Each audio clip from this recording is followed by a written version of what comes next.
કેમ છો બધા? મજામાં? કાઠિયાવાડી હોમ હોટલમાં તમારું સ્વાગત છે। આજે હું તમારા માટે એક હેલ્ધી રેસીપી લઈને આવી છું। આજે હું તમને પાલકની ભાજી બનાવતા શીખવાડીશ।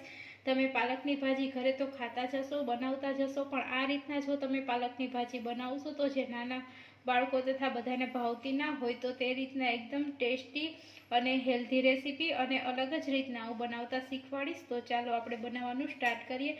સૌપ્રથમ મેં ભાજીને એકદમ સરસ ધોઈ અને લઈ લીધી છે। એક તો પેન લઈ લીધું, કડાઈ લઈ લીધી છે, તેમાં મેં પાણી ગરમ કરવા મૂકી દીધું છે।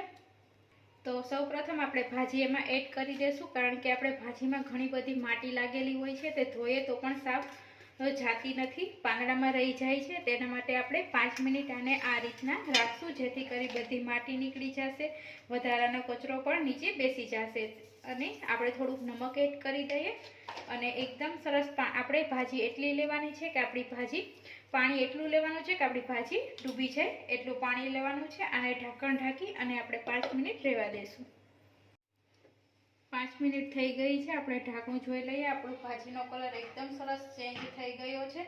તો હવેથી આપણે આ બધી એક તમારે કાણાવાળું જે પણ ચમચો હોય તે લેવાનું અને આ રીતના આપણે ભાજીને કાઢી લેશું બહાર, પાણી બધું નીતાળી લેશું।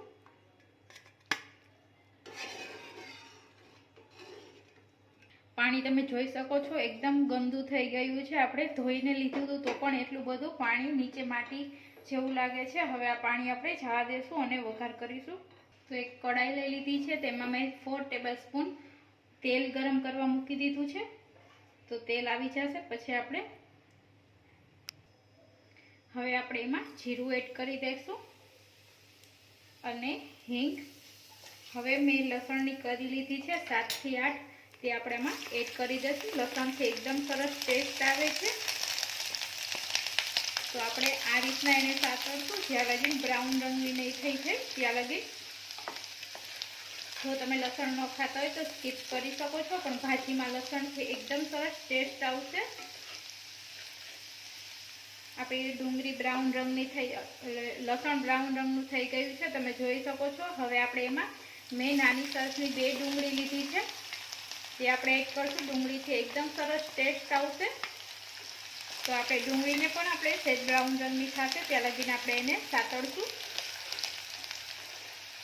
હવે આપણે એમાં સ્વાદ અનુસાર થોડુંક નમક નાખશું। આપણે ભાજીમાં પણ નમક નાખ્યું હતું બાફવા ટાણે, એટલે અત્યારે આપણે થોડું એડ કરીશું, જરૂર પડશે તો વધારે એડ કરી દેશું। હવે આપણે ટમેટા એડ કરી દઈએ। મેં એક નાનું નંગ ટમેટાનું લીધું છે, 2 નંગ મરચાં તીખાશ માટે અને ટેસ્ટ પણ સરસ આવે છે, અને એક નાનો ટુકડો આદુનો મેં છીણી અને લીધો છે। આ બધું આપણે સરસ મિક્સ કરી લઈએ અને આને આપણે સતત હલાવતા જઈશું। હવે આને આપણે 1 મિનિટ હલાવી અને ઢાંકણ ઢાંકી અને આપણે 1 મિનિટ ચડવા દેશું, જેથી ટમેટા આપણા એકદમ સરસ સોફ્ટ થઈ જશે। હવે આપણે 1 મિનિટ થઈ ગઈ છે, આપણા ટમેટા પણ એકદમ સરસ સોફ્ટ થઈ ગયા છે, તમે જોઈ શકો છો। તો હવે આપણે આ સમયે આપણે આમાં 2 ટેબલસ્પૂન દહીં એડ કરીશું। મોરું દહીં છે, દહીંથી એકદમ સરસ ટેસ્ટ આવશે અને જશું, જેથી આપણી દહીં ફાટે નહીં। અને આપણે ગેસની મીડિયમ સ્લો કરી દેશું, ફ્લેમ સ્લો કરી દેશું, જેથી કરી આપણી દહીં ફાટે નહીં। આ રીતના આપણે એને કન્ટિન્યુ હલાવતા જઈશું। હવે તમે જોઈ શકો છો આપણા મસાલા દહીં એકદમ સરસ મિક્સ થઈ ગયું છે। હવે આપણે આમાં બાકીના મસાલા એડ કરીશું।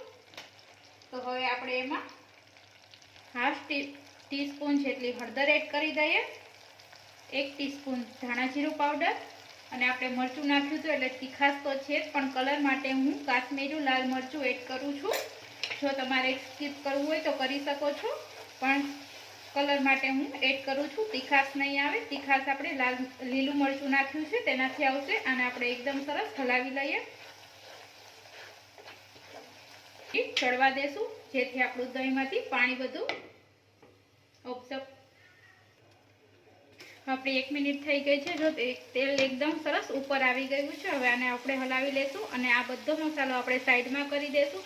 અને જે આપણે સિક્રેટ ઇન્ગ્રીડિયન્ટ્સ આપણે જે આમાં ઉમેરવાના છીએ તે છે ચણાનો લોટ। તમે ચણાનો લોટ કાચો ઉમેરતા હશો, આપણે આ રીતના એને શેકી અને ઉમેરવાનો છે। 1 ટીસ્પૂન જ મેં લીધો છે, જે આપણે આમાં તેલ નીકળ્યું છે તેમાં આપણે આ રીતના એને શેકી લેશું, જેથી કરી કચાશ દૂર થઈ જશે અને એકદમ સરસ આનાથી ટેસ્ટ આવશે. એકદમ સરસ જો આપણો ચણાનો લોટ શેકાઈ ગયો છે. હવે આપણે બધું મિક્સ કરી લઈએ. આનાથી એકદમ સરસ ટેસ્ટ અને સ્મેલ પણ બહુ સરસ આવે છે. લોટ શેકાઈ ગયો છે. કાચો લોટ નાખશો તો ગઠ્ઠા થઈ જશે. આ રીતના જો તમે શેકી અને લોટ કરશો તો સ્વાદ પણ 2 ગણો થઈ જશે.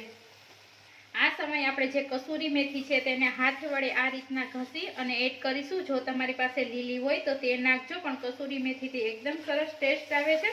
અને આપણે આને મિક્સ કરી લઈએ. અને હવે આપણે જે ભાજી રાખી હતી તે આમાં આપણે એડ કરી દઈએ, જેથી ભાજીમાં જેટલું પાણી છે તે બધું ચણાનો લોટ ઓબ્ઝર્વ કરી લેશે. અને આને આપણે હલાવી લઈશું. બહુ ઝાઝી આપણે આને હલાવશું નહીં. એકદમ મિક્સ કરી અને 2 થી 3 મિનિટ આને આપણે 2 મિનિટ ચડવા દેશું. તમે જોઈ શકો છો આપણી ભાજી એકદમ સરસ તેલ છૂટું પડી ગયું છે અને ભાજી એકદમ સરસ બની અને તૈયાર છે. હવે આપણે આને સર્વિંગ પ્લેટમાં સર્વ કરી લેશું.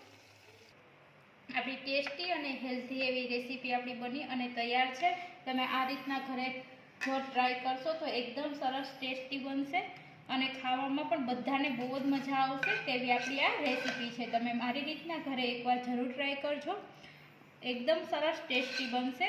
અને જો તમને મારી રેસીપી ગમી હોય તો લાઈક કરો, શેર કરો અને સબસ્ક્રાઈબ કરવાનું ના ભૂલશો. અને બાજુમાં રહેલ બેલ આઇકન પર ક્લિક કરી દેજો, જેથી મારી રેસીપીની તમને જાણકારી ઇઝીથી મળી શકે. ફરી મળીશું ન્યૂ રેસીપી સાથે. Thank you for watching.